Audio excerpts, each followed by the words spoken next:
Hello, everyone, and thank you for tuning in to the Indiana State Police Roadshow. I'm your host, Sergeant John Perrine, Public Information Officer from the Indianapolis District. The Roadshow is brought to you each and every week by the Indiana State Police Alliance and Cops for Kids, a subsidiary of the State Police Alliance. For more information about our sponsor, you can visit them at www.indianasfinest.com. Thanks again to the efforts of Mr. Tom Trial. Incredible work. There's at least 4 cameras in here that I can see that he runs back and forth, and he gets this all edited and put on YouTube each and every week just for you so you can see us and not only hear us. My guest today, welcome back to Lieutenant Tyler Utterback. We're going to talk school bus safety, and you might recognize the other guy here, Captain Mike Pruitt from the Wayne Township Fire. Thanks for coming. Glad to be here as always, John. Now, so Mike just happened to walk in. I said, hey, let's talk school bus, and so he agreed to be a guest, so he didn't have any time to prepare.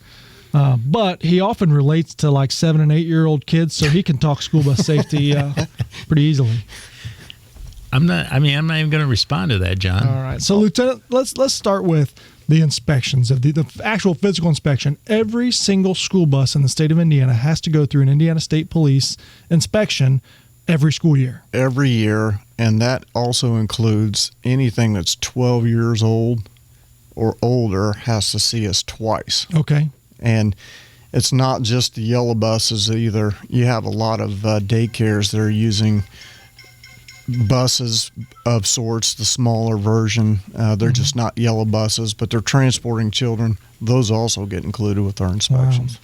So anybody essentially that's commercially I don't know if commercially is the right word, but that's transporting groups of children outside of churches, right? The church buses don't have to go through. If it's going to, a lot of what these organizations will do is they'll offer child care before and after school, so they have to do the drop off and pick up, and so they're doing transportation from their facility to a school that's under the Indiana Department of Education. Now, I've watched these inspections, but those that haven't seen anything, it's not just a trooper walking around a bus with a clipboard. Let everybody know how deep they dig into these because safety is so important. Yeah, we go all the way through, including making sure the items in the first aid kit are all there as prescribed by the Department of Education.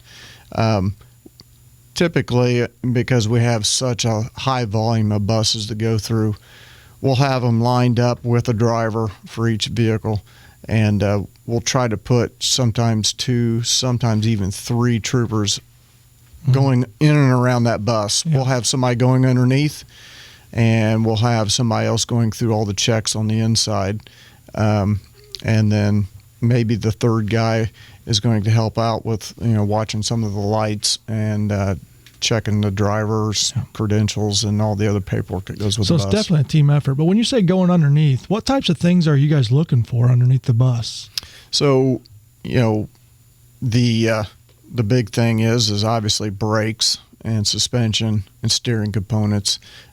We have found buses, with brakes that are malfunctioning, tires that were flat, steering components broken, even cracks in the frame.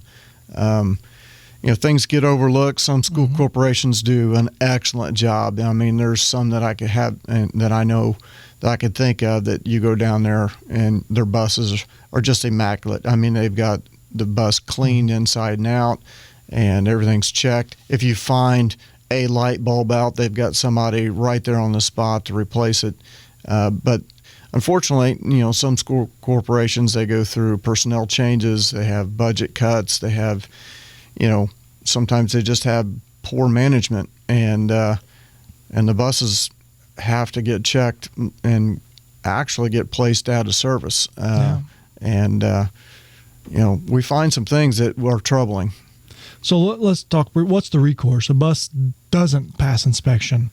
It's not about us issuing fines and tickets and things like that. It's about making sure the bus is safe. So what's the recourse when that happens? So a lot of times these schools will have a mechanic there ready to fix the things that they could fix on the spot immediately. There's a couple different levels of there's a few violations that just need to be fixed, as soon as possible, and then there's the ones that are out of service where you just absolutely cannot transport anybody. Bad brakes, bad tire, right? Break in the frame, serious things that are and even like some of the more important things with a school bus, like the emergency flashing lights or Stop arm. the stop arm. Yeah. Now, these things are virtually like a moving traffic control device. And, we need to have all that stuff working properly if it's going to go out on the road, make a stop on a roadway of any nature, highway, small city street, whatever it is. So we know what the schools are physically doing to inspect. But, Mike, let's talk about, and we're right on it. This summer has flown by. School is starting up very soon, changing routine for a lot of people. Let's talk about bus stop safety, especially in that first few weeks where maybe people are going to new bus stops, new routes, new routines. What are some things people need to know? One of the messages we start hitting hard when everybody heads back to school, and it's a little scary because we're already in mid-July and we know it's going to come upon us really quick, but hitting that message just to get everybody's mindset that the kids are back out on the street. They're going to wait on the bus at bus stops. They're going to be crossing streets, and just to try to get that ingrained in everybody's mind, because summer goes by, people forget, and then all of a sudden we're back in school, and I see it every time, cars speeding through school zones. And it hasn't been a school zone for the last 2 or 3 months. And now we're back to... And another thing, new schools go in. There's so many new schools that go in, especially in the metro area. Well, and maybe you've never had a school bus in your neighborhood, and now some kids have moved in, and now you do. And now you do. So you just have to pay attention to those things. I was a school bus driver for a while. And I actually drove a school bus for Indian Creek as a substitute bus driver. Were you like a cool bus driver, or were you like... Well, I tried to be a cool bus driver, but honestly, the responsibility that hangs over your head when you're driving that school bus. Of course, kids are always well behaved on the bus, so they're quiet. They sit there, they sit still, no issues whatsoever.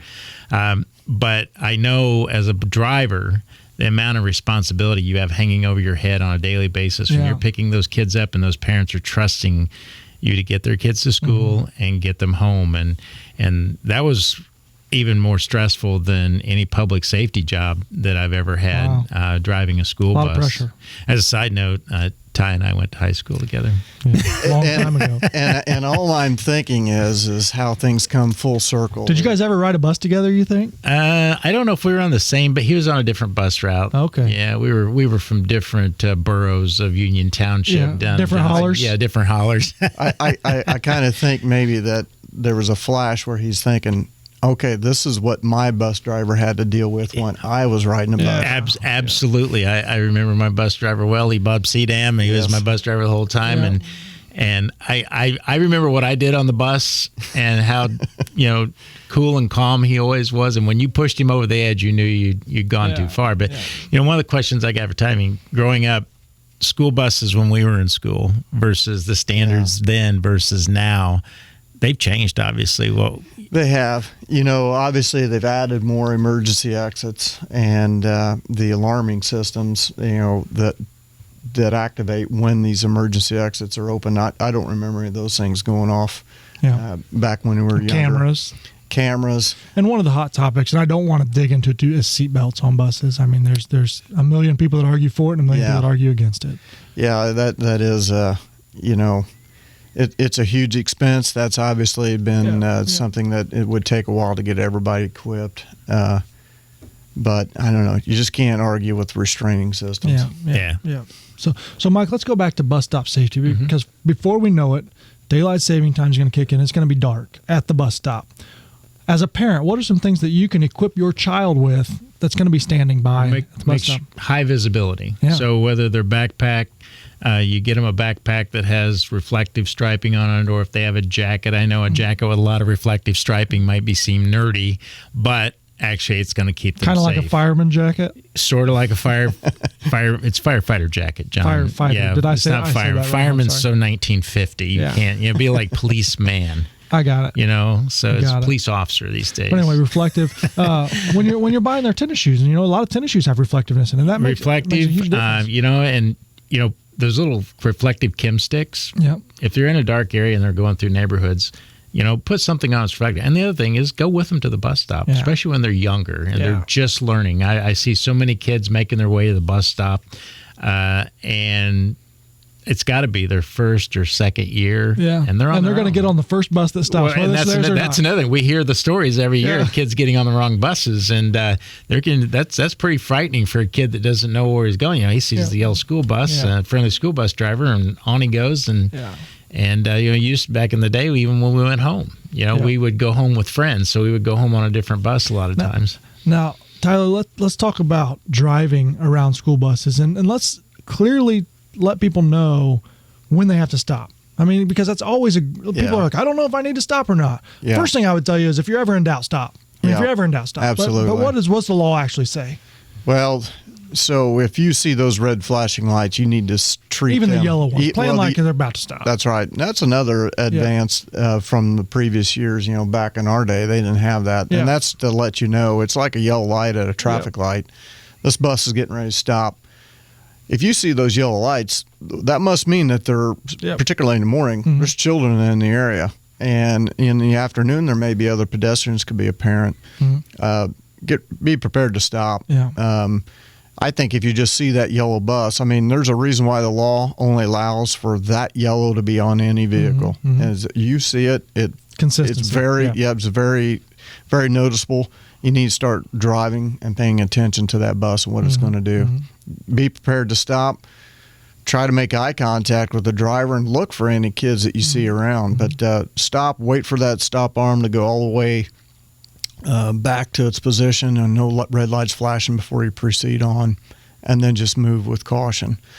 And I'll tell you, because what happens a lot of time is that bus driver is going to let a kid off in the afternoon routes, and now all of a sudden this kid's going to cross the street again, maybe get the mail out of the mailbox, or maybe he's just not going to go there. He's going to go down the street. So, you got to be cautious. And I'll clarify the law, because to make it simple, the only time you don't have to stop for a red light flashing stop arm out on a school bus is if you're on a divided roadway by a physical barrier. So in other words, it can't just be because there's 4 lanes and a turn lane in the middle.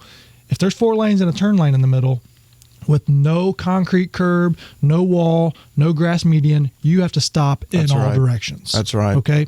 But I always tell people, you know what, if I'm coming up on a school bus and I see a stop arm out and I'm not sure whether or not to stop, one option that'll never be is keep going, right? I'm going to stop. Yep. I'm going to stop if I'm not sure. That's right. Also, schools are doing a great job of designing their bus routes so that the kids don't have to cross those busy 4-lane roads, but you should stop anyway. Yep, that's right. And we see it over and over and over. People run those stop arms, and we saw the tragic consequence of that last year.